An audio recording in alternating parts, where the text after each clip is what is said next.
Assalamualaikum warahmatullahi wabarakatuh. Perkenalkan kami dari kelompok 3 yang beranggotakan saya Ira Rahma Maulia, NIM 009. Kemudian Fevianti Dwi Putri, NIM 016. Kemudian Riananda Safitri, NIM 017. Kemudian Nur Azizah, NIM 023. Serta Michael Damianus, NIM 027. Di sini kami akan mempresentasikan tahapan-tahapan untuk memperoleh bukti audit.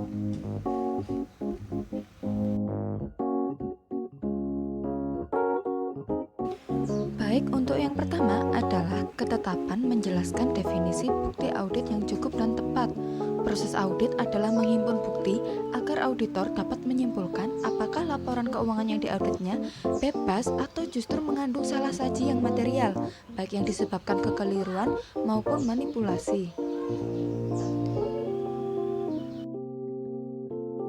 Kemudian berdasarkan ISA 500, audit evidence atau bukti audit adalah informasi yang digunakan auditor untuk menarik kesimpulan yang menjadi dasar pemberian opini auditnya. Bukti audit meliputi informasi yang terdapat dalam catatan akunting yang mendasari laporan keuangan serta informasi di luar catatan akunting. Kemudian yang kedua adalah accounting records atau catatan akunting, di mana catatan akunting ini berisi 5 rincian transaksi seperti 1. Catatan transaksi, di mana mencakup peristiwa accounting ke dalam unsur debit dan kredit. Kemudian yang kedua adalah catatan pendukung seperti cek, catatan transfer, kemudian invoice, dan kontrak. Kemudian yang ketiga adalah buku besar dan buku tambahan. Kemudian yang keempat adalah jurnal serta koreksi penyesuaian. Kemudian yang kelima adalah catatan berupa worksheet dan spreadsheet yang mendukung untuk alokasi beban biaya, berbagai perhitungan, rekonsiliasi, dan pengumpulan. Selanjutnya ada ketetapan bukti audit yang menjadi ukuran mutu atau kualitas suatu bukti audit. Ukuran kualitas ini ditunjukkan oleh relevansi dan keandalan dalam mendukung kesimpulan yang akan menjadi dasar pemberian opini auditor. Kemudian ada kecukupan bukti audit yang menjadi ukuran kuantitas suatu bukti audit. Bukti audit yang dibutuhkan tergantung dari penilaian auditor terhadap risiko, kemudian mutu dari bukti tersebut. Selanjutnya adalah manajemen expert, di mana diterjemahkan sebagai ahli adalah orang atau organisasi yang memiliki keahlian dari satu bidang di luar bidang accounting atau auditing, dan keahlian tersebut menjadi entitas untuk membantu dalam menyiapkan laporan keuangan.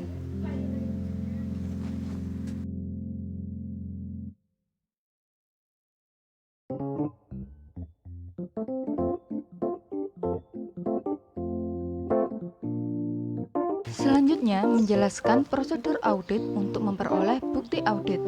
Menurut Arens, prosedur audit adalah langkah-langkah terinci yang biasanya dicatat dalam bentuk petunjuk-petunjuk dalam mengumpulkan suatu jenis bukti. Dengan kata lain, prosedur audit adalah metode yang digunakan untuk mengumpulkan bukti audit.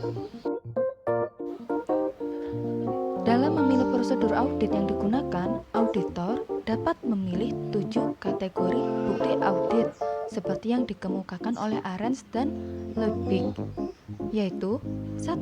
Pemeriksaan fisik, yang kedua konfirmasi, yang ketiga dokumentasi, yang keempat prosedur analitis, kemudian yang kelima adalah wawancara dengan auditan, kemudian yang keenam adalah pelaksanaan kembali, kemudian yang terakhir adalah pengamatan. Kemudian, hubungan antara standar audit dengan jenis bukti serta keputusan dari bukti audit. Yang pertama, untuk mendapatkan standar auditing, kita harus mendapatkan kualifikasi serta pelaksanaan untuk pemeriksaan fisik, konfirmasi dokumen dalam prosedur yang dianalisis, kemudian wawancara dengan klien, serta pelaksanaan kembali dan pengamatan. Kemudian kita lakukan pelaporan untuk mengkualifikasi auditor dalam pengumpulan bukti audit. Setelah melakukan pengumpulan bukti audit, kita lakukan pengelompokan jenis bukti audit yang akan kita gunakan. Kemudian, menuju prosedur audit, kita perlu waktu pengujian, yaitu instruksi khusus untuk mengumpulkan bukti audit, kemudian ukuran sampel dan item yang dipilih untuk memutuskan bukti audit. Bisa dilihat seperti gambar berikut. Dan berikut adalah contoh dari analisis atau langkah-langkah dari audit. Bisa dilihat di layar ya. Kemudian yang ketiga adalah ketepatan dalam memilih item untuk memperoleh bukti audit.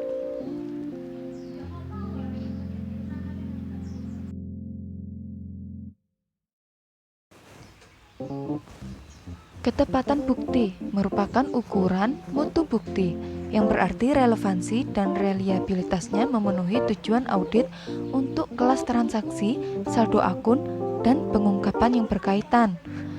Ketepatan suatu bukti audit hanya dapat diperbaiki dengan memilih prosedur audit yang lebih relevan atau yang memberikan bukti yang lebih andal.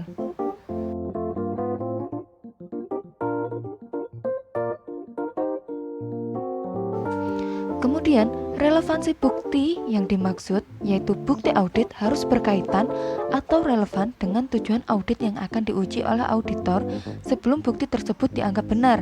Relevansi bukti dapat dipertimbangkan dalam tujuan audit khusus, karena bukti audit mungkin relevan untuk satu tujuan tetapi tidak dengan tujuan audit yang lainnya. Sedangkan reliabilitas mengacu pada tingkat di mana bukti tersebut dianggap dapat dipercaya atau layak dipercaya. Kemudian 6 karakteristik reliabilitas bukti audit.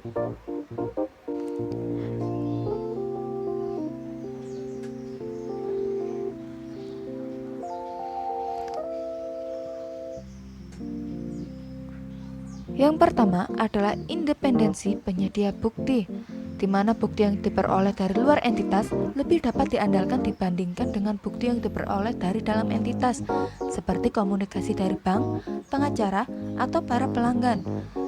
Di mana dokumen yang berasal dari luar organisasi seperti polis asuransi akan lebih dipercaya dibandingkan komunikasi atau hasil wawancara yang diperoleh dari klien dan dokumen yang berasal dari internal perusahaan.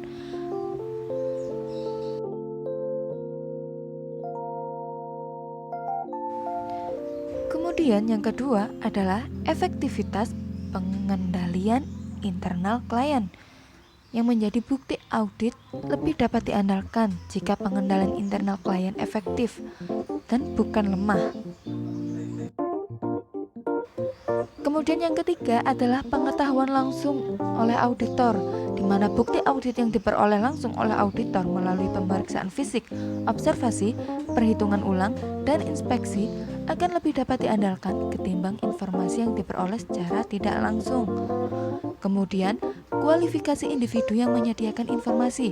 Meskipun sumber informasi bersifat independen, bukti audit tidak dapat diandalkan kecuali individu yang menyediakan informasi tersebut memenuhi kualifikasi untuk itu. Selain itu, bukti yang diperoleh langsung oleh auditor tidak dapat diandalkan jika auditor tidak memenuhi kualifikasi untuk mengevaluasi bukti tersebut.